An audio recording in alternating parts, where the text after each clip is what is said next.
All right, so today we're going to kind of dive into something Yeah. that might seem a little bit dry Mm-hmm. at first glance, Yeah. federal jurisdiction. Right. But stick with me here Yeah. because this is really all about how the U.S. government's power Absolutely. plays out, like right here in your state. Yeah. Your everyday life. Yeah. People interact with federal jurisdiction More than you might realize. constantly without realizing it. Yeah, for sure. Think of the safety regulations on your child's toys, Yeah. the environmental protections for your local park. Right. It's all connected to this idea of who has the authority to do what. Yeah, so basically jurisdiction just means authority to act. Exactly. Like, Yeah. like a referee in a basketball game. Oh, that's a great analogy. They get to decide, Okay. who's playing by the rules, Mm. call out fouls, Yeah. ultimately control how that game unfolds. Right, and just like a referee can't start making new rules or interfering with a different game, Right. the federal government is supposed to operate Okay. within the boundaries set by the Constitution. By the Constitution, that's right. And that's where things get interesting. So it sounds like before the Civil War, things were A little bit simpler. Yeah. a little simpler. Yeah. Much Yeah. simpler. Yeah. It was about Drawing clear lines. drawing clear lines between what the states could do Yeah. and what the federal government could do. Right. It was all about balancing those two spheres of Yeah. authority. Then we get the 14th Amendment Yeah. after the Civil War. That really shook things up, Shook things up. introduced the concept of federal citizenship, Okay. and it included that phrase, Yeah. subject to the jurisdiction thereof, Hold on. which really added a whole other layer. Federal citizenship? Are you saying there are two types of citizens now? It's complicated, but Mhm. essentially, The 14th Amendment created a potential distinction between being a citizen of a state by birthright okay, versus deriving your citizenship right, through the amendment itself. okay, And how that distinction plays out in Yeah. terms of federal jurisdiction yeah. is a question that continues to be debated. So this has an impact on us, Absolutely. like in our state. In your state, Yeah, let's look at Article 1, Section 8, Clause 17 of Oh, the Constitution. okay, This clause lays out places where the federal government has exclusive power okay, to make laws, okay. like federal lands. Okay, so things like national parks, military bases. Precisely. Okay. The federal government gets to call the shots. They get to make the rules in those places. And this brings up an interesting point made by Justice Harlan in his dissent in Okay. the Downs v. Bidwell case. Okay. He warned that this power, if not carefully limited, Mhm. could be wielded like a king's Okay. without the constraints of the Constitution. Yeah, that's a bit unsettling. Yeah. And why isn't it crystal clear Right. what parts of the Constitution Mhm. are behind each law Right. Congress passes? It's a point of contention. Yeah. Some argue it's just practicality, while others see it as a deliberate attempt to obscure how far Yeah. federal power reaches, Okay. which could have implications for all of us, Right, yeah. no matter what state we live in. Okay, so let's get into another big player in this whole thing. Sure. The Interstate Commerce Clause. Yeah. So that's Article 1, Section 8, Clause 4. Mm-hmm. And it seems like that's at the heart of a lot of how It is. federal power has expanded over time. You're right. Yeah.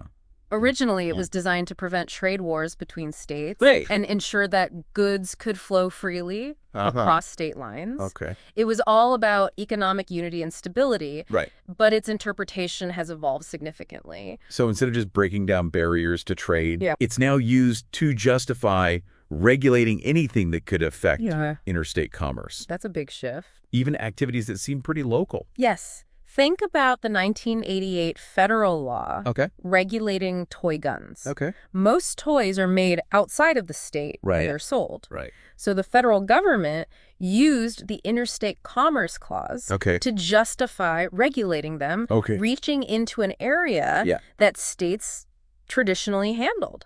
I wonder what Thomas Jefferson would have to say about that. Well, He was pretty passionate. He was- with he's- limiting federal power. Congress shouldn't be regulating commerce between citizens Okay. within a state, Okay. but rather focus on interstate and foreign trade. Yeah.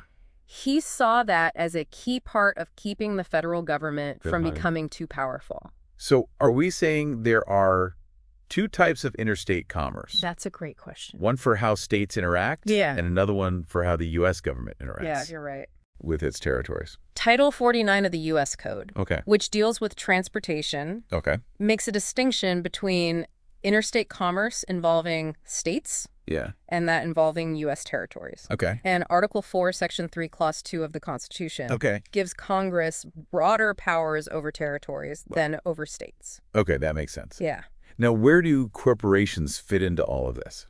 The Supreme Court case, Hale v. Hinkle, Yeah. is important here. Yeah. It determined that corporations Yeah. are subject to more regulation Okay. than private citizens, Right. particularly when it comes to interstate commerce. Yeah, and we see corporations everywhere Yeah. in our state. That's because they're seen as creatures of this state Oh. existing for the public benefit. Right. So there's more justification for regulation. So while citizens have the right to travel freely between states, Exactly their property. the California Supreme Court case, Ex parte Archie, Affirmed that right to travel and transport property, okay, highlighting the contrast Right. with the regulatory power over corporations. and this is essential. And this difference Yeah. is essential to understanding the balance of power between individuals, corporations, Yeah. and the government. Okay, so it sounds like we need to be Yeah. really careful about the word business. Right. Because it's not just someone It's not just someone setting up a shop setting up shop on Main Street. on Main Street. Right, You know, right. legally, it often means Legally, it often refers to the actions Yeah. and operations Yeah, of it doesn't corporations. matter, corporation. Right. So when you encounter that term Yeah, when you see that term in legal documents and legal and document, discussions, it's important to keep that distinction in mind. yeah, keep that distinction in mind. So just to recap, federal jurisdiction is this complex web of powers It is. that shapes so much of our lives. It does. You know, even if we don't always realize it. Yeah, and it's not static. Yeah, it's about who has the authority Right. to make and enforce the rules It's evolved over time. and how those rules impact individuals Influenced by court decisions, Big decision. political changes, and even entire states. and societal needs. Yeah. It's not just some abstract legal concept. Right. It has real tangible effects on our lives Right here in our state. in your state. Yeah. From how our businesses operate Yeah. to what kinds of regulations we live under. Exactly. And that's why it's so important for citizens to be It's informed about federal jurisdiction. Right. Because it impacts the balance of power Right. between the federal government Yeah. and the states, Yeah. which in turn affects how our communities are governed and how our lives Yeah. are shaped. So, knowing all this, how do you think people here in our state That's a great question. can use this knowledge to make a difference? Yeah. What can we do at the local level That gets to the heart of why we're having this discussion. to ensure that our voices are heard? First and foremost, it's about awareness.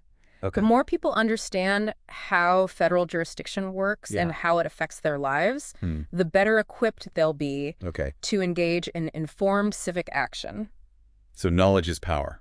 Exactly. Yep. Start by paying attention to the issues that matter to you in Yeah. your state. Okay. Are there federal regulations that are impacting your community Okay. positively or negatively? Right. Are there areas where you feel the federal government is overstepping its bounds? Yeah. Or where state and local control Right. would be more effective? Because it's one thing to talk about, Exactly. you know, the Constitution and Supreme Court cases, Right. but it's another to see how those things actually play out Absolutely. in your own backyard. In your own backyard. Yeah. And once you have that awareness, Yeah. you can start taking action. Contact your elected officials, both at the state and federal levels, Okay. and let them know your concerns. Mm. Attend town hall meetings Yeah. and community forums Yeah. to voice your opinions Yeah. and engage in dialogue. It's all about making those connections. Absolutely. Yeah. Federal jurisdiction might seem like a complex and distant concept, Yeah. but its effects are felt right here. Right here in our community. In our communities, in our schools, Yeah. our businesses, and even our homes. So don't just sit back and let things happen. Exactly. Get involved. Right. Make your voice heard. Use this knowledge And use this knowledge to shape the future. to shape the future of your They're community your state. and your state. And your state?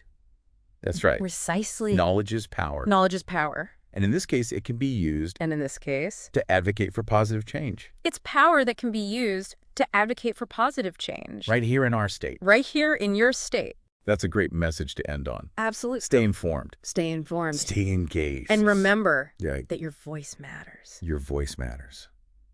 We'll be back next time.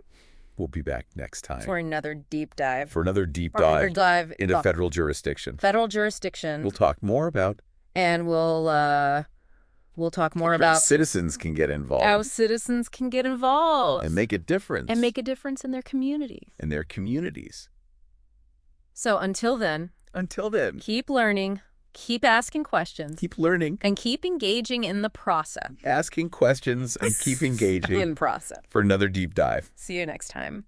And remember, you don't have to be a legal expert. Right. To make a difference. Right. Start by talking to your friends and family about these issues. Right. Share what you've learned about federal jurisdiction. Yeah. And how it affects your community. Right, because the more people who are aware and engaged... It's about fostering a culture of civic engagement where people feel empowered to participate in the decisions that affect their lives. So thinking about all this. And it all starts with understanding the rules of the game, so to speak. Yeah, in the context of like our state. Yeah. Makes it so much more real. Absolutely. Like how does federal jurisdiction... These are exactly the kinds of questions... affect our local schools, our environment, the businesses on Main Street. Are there federal regulations that are hindering economic growth in your state? Right. Or are there areas where the federal government is stepping in to address issues that could be better handled at the state or local level? At the state or local level. It's a constant balancing act. Yeah. And it's not just about those big... You're absolutely right. ...headline-grabbing issues either. It's about understanding. Federal jurisdiction touches so many aspects. That intricate web of power. Of our daily lives here in our state. That shapes our communities. From zoning laws to healthcare regulations. Some informed and engaged citizens who can advocate for the best interests of your state. So if all this has you fired up, exactly, I encourage you to dig deeper. Talk to your local representatives. Into the issues. Go to town hall meetings. That matter most to you. Join community organizations. Right here in our state. Your voice matters. Look at how federal jurisdiction plays out. And your actions. In your own backyard. Can make a real difference. And don't be afraid to get involved. Absolutely. That's a perfect note to wrap up on. A perfect note to end on. Keep learning. Keep asking questions. Keep learning. And keep engaging in the process. Keep asking questions. We'll see you next time. And keep engaging in the process. For another deep dive. See you next time for another deep dive. Yeah, and it's about understanding that federal jurisdiction isn't just this big abstract concept.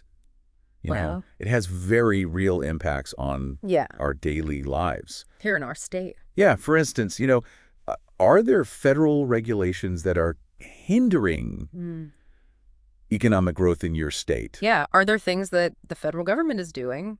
Right, or are there areas where the federal government is stepping in to address issues that could be better handled locally at the state or local level? Yeah. It's a constant, it's a constant give and take. Push and pull. Push and pull. Yeah, for sure. And, you know, it's about being informed and engaged citizens. It's about understanding how to advocate. Yeah, that balance. For the best interests of your state. You know, between the federal government and the states. Absolutely. So if all this has you fired up, I encourage you to, you know, dig deeper into the issues that matter most to you. Talk to your local representatives. Yeah. Go to town hall meetings. Right here in our state. Join community organizations. Look at how federal jurisdiction. Your voice matters. And your actions. Plays out in your own backyard. Can make a real difference. Yeah, and don't be afraid to get involved. Exactly. Yeah. Being active and engaged. So just to recap, you know, federal jurisdiction. Citizen. It's complex. It's complex. It affects all of us. It affects all of us. Especially here in our state. Especially in your state. And it's constantly evolving. Right. So stay informed. Stay informed. Stay engaged. Stay engaged. And most importantly. Make your voice heard. Make your voice heard. That's going to do it for this deep dive into federal jurisdiction. Yeah. We'll see you next time. See you next time.